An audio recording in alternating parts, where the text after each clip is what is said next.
নমস্কার, আমি Indrani.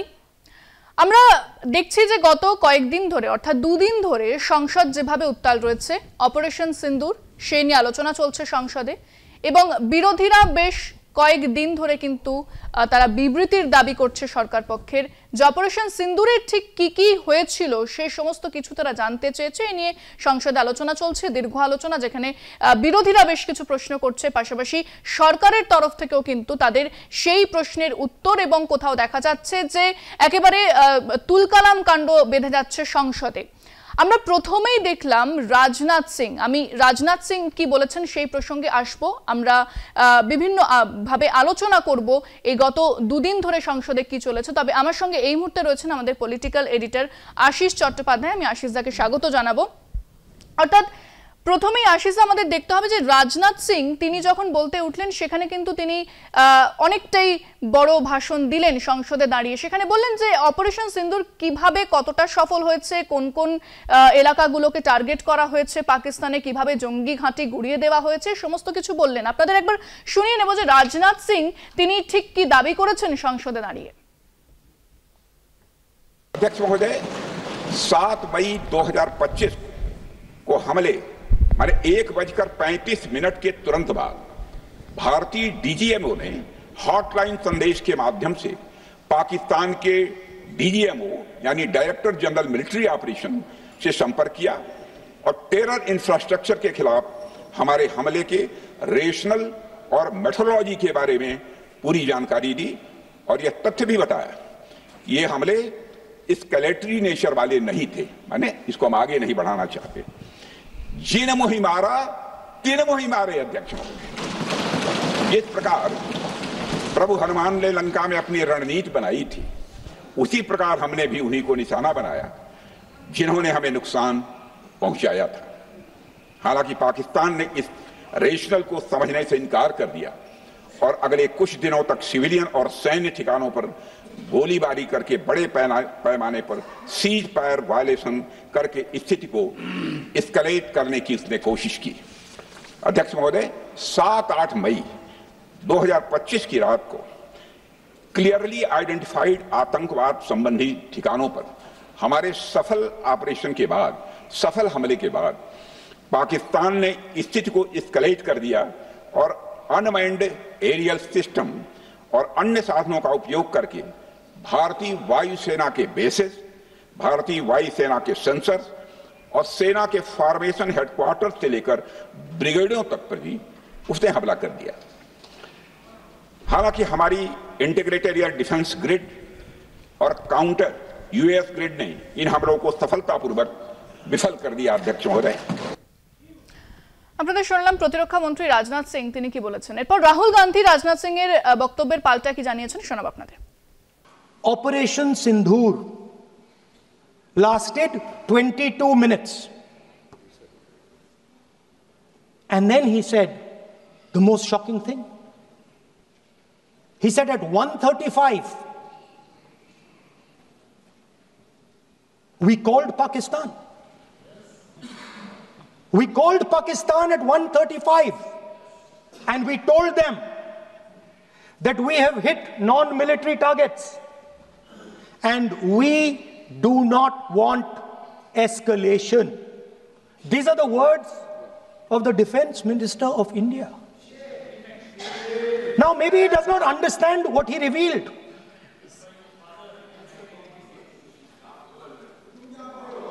The DGMO of India was told by the government of India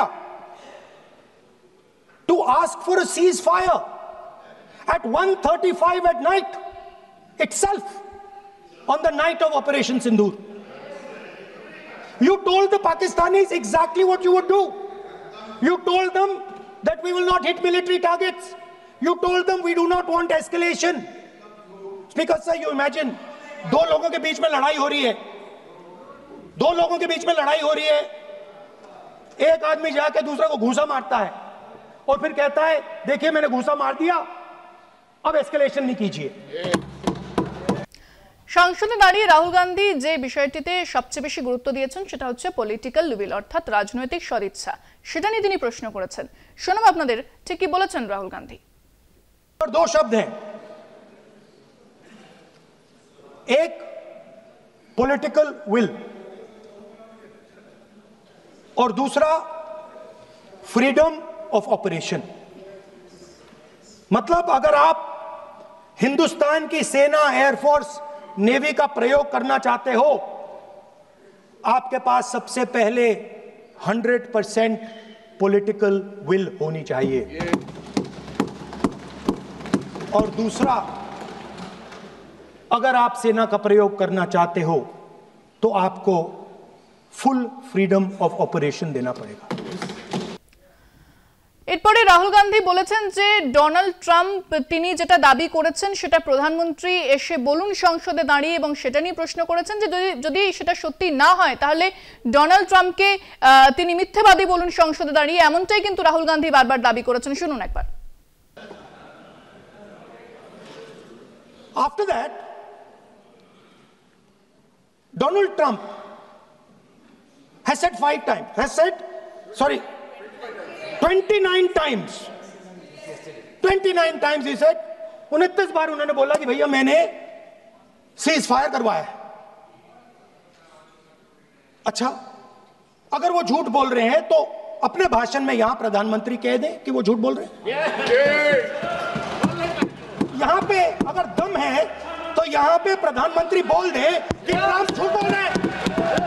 এরপরও রাহুল গান্ধী বলেছেন যে ভারত কেমন প্রধানমন্ত্রী চায় সেই বিষয়ে একটা প্রশ্ন তিনি সংসদে দাঁড়িয়ে তুলে দিয়েছেন। আপনাদের শোনাবো আরেকবার রাহুল গান্ধী কি বলেছেন। And this is the point. The point is that we are now facing in front of us Chinese and Pakistani fusion. And it is a very dangerous time. As you can see, it is a very dangerous time. And we cannot afford a prime minister who does not have the courage to use the army the way it has to be used. We cannot afford a prime minister who does not have the guts to say from here that Donald Trump is a liar. He didn't stop India from fighting. Okay. He's lying about the planes. Okay. We need a prime minister who completely frees the army, frees the air force, frees the navy and says, go, khatam karo kaam ko, like Indira Gandhi did. Rahul গান্ধীর প্রশ্নের পরে কিন্তু আসরে নেমে পড়েন প্রধানমন্ত্রী নরেন্দ্র মোদী। সেখানে তিনি একেবারে অল আউট আক্রমণে চলে যান বিরোধীদের। দেখুন প্রধানমন্ত্রী কি বলছেন। स्पष्ट नीति थी, सुविचारित नीति थी, सेना के साथ मिलकर के तय की हुई नीति थी, और वे ये थी कि हम आतंक, उनके आका, उनके ठिकाने, ये हमारा लक्ष्य है। और हमने कहा, पहले दिन प्रेस कॉन्फ्रेंस में कहा है कि हमारा एक्शन नॉन एक्सीलरेटरी है, ये हमने कह करके किया है। और इसके लिए साथियों हमने हमला रोका। अध्यक्ष जी, दुनिया के किसी भी नेता ने भारत के ऑपरेशन रोकने के लिए नहीं कहा।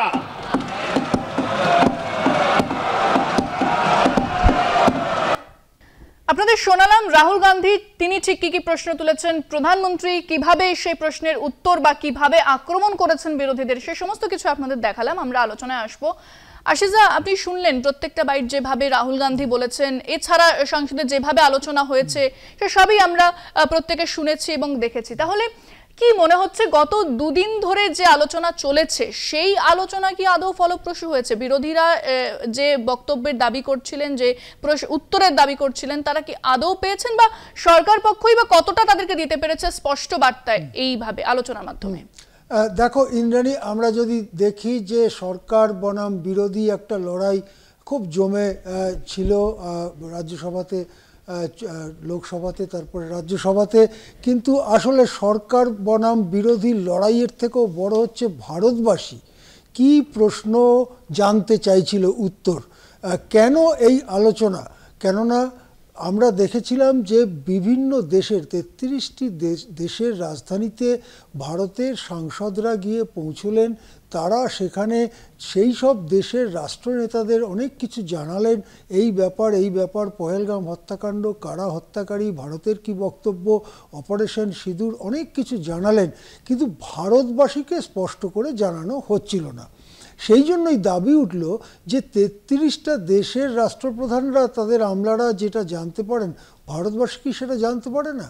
ভারতবাসী জানবে কিভাবে? সংসদের আলোচনার মধ্যে দিয়েই জানবে। এখন প্রশ্ন হচ্ছে ভারতবাসী কি জানতে চাইছিল।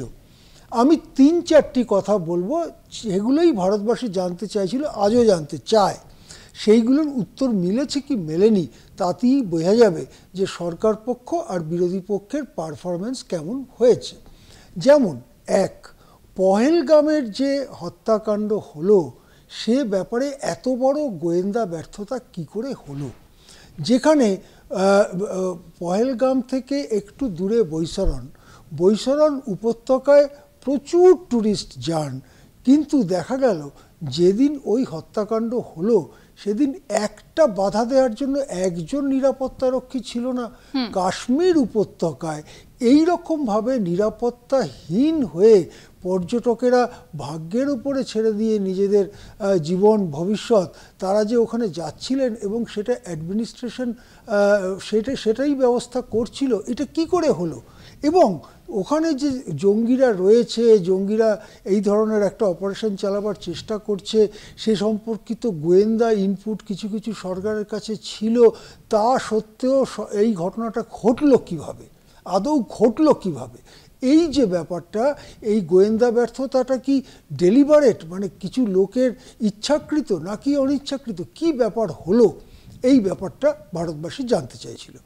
তারপরে জানতে চাইছিল যে ঘটনা যখন ঘটে গেল, 26টা মানুষের লাশ পড়ে গেল, তারপরে তো 1-1.5 ঘন্টার মধ্যে পহেলগাম তো একটা টাউন মতো জায়গা, সেখান থেকে বৈশরণে পৌঁছে গেছে ভারতের নিরাপত্তা বাহিনী। তাহলে 1-1.5 ঘন্টার মধ্যে পাহাড়ি জায়গায় জঙ্গিরা কত দূর যেতে পারে যে 100 দিনেরও বেশি লেগে যাচ্ছে, তাদের খুঁজে পাওয়া যাচ্ছে না। এবং ঠিক যেদিনটায় লোকসভায় অপারেশন সিঁদুর নিয়ে আলোচনা শুরু হলো, সেদিনই ফট অপারেশন মহাদেব করে তাদেরকে মেরে ফেলা হলো, মানে তাদের লাশ পাওয়া গেল।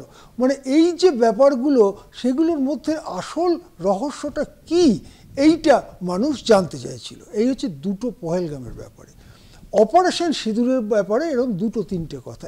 এক, অপারেশন সিঁদুর শুরু হয়েছিল জঙ্গি ঘাঁটি ধ্বংস করতে, এটা পরে প্রধানমন্ত্রী বলেছিলেন, কিন্তু জঙ্গি ঘাঁটির উদ্দেশ্যে হামলা চালাবার কয়েক মিনিটের মধ্যে পাকিস্তানকে একথা কেন বলা হলো যে আমরা শুধু জঙ্গি ঘাঁটিতেই আক্রমণ করছি, আমরা কোনো মিলিটারি টার্গেট করছি না? কি দরকার ছিল সেটা বলার? যার সুযোগ হয়তো পাকিস্তানের বাহিনী নিয়েছে। 1, 2, শেষ পর্যন্ত যে যুদ্ধ বিরতি হলো 3 দিন যুদ্ধের পরে, সেই যুদ্ধবিরতি নিয়ে ডোনাল্ড ট্রাম্প বারবার যে দাবি করছেন তা সত্যি কি মিথ্যে? যদি সেটা সত্যি হয় তাহলে ডোনাল্ড ট্রাম্প কিসের চাপ দিয়ে যুদ্ধবিরতি করিয়েছিলেন? যদি মিথ্যে হয় তাহলে ভারত সরকারের শীর্ষতম পর্যায় থেকে কেন বলা হচ্ছে না তা মিথ্যে? 3, এই অপারেশন সিঁদুরের ব্যাপারে আমাদের chief of defence staff Anil Chauhan বলেছেন ভারতের কয়েকটি যুদ্ধবিমান ভূপাতিত হয়েছে। আমাদের ডিফেন্স অ্যাটাশে ইন্দোনেশিয়াতে যিনি আছেন, নৌবাহিনীর অফিসার, তিনি বলেছেন যে রাজনীতিকদের ভুলেই এই ক্ষতি আমাদের হয়েছে, কেননা রাজনীতিকরা বলেছিলেন শুধু জঙ্গি ঘাঁটিতে হামলা করো, তোমরা পাকিস্তানের মিলিটারি এস্টাবলিশমেন্টে হামলা করো না। এইটাই কিন্তু পাকিস্তানকে জানানো হয়েছিল অপারেশন সিঁদুর শুরু হওয়ার কয়েক মিনিটের পরেই, এবং পাকিস্তান বুঝে গেছিল যে তাদের সেনা ঘাঁটিতে আক্রমণ হচ্ছে না।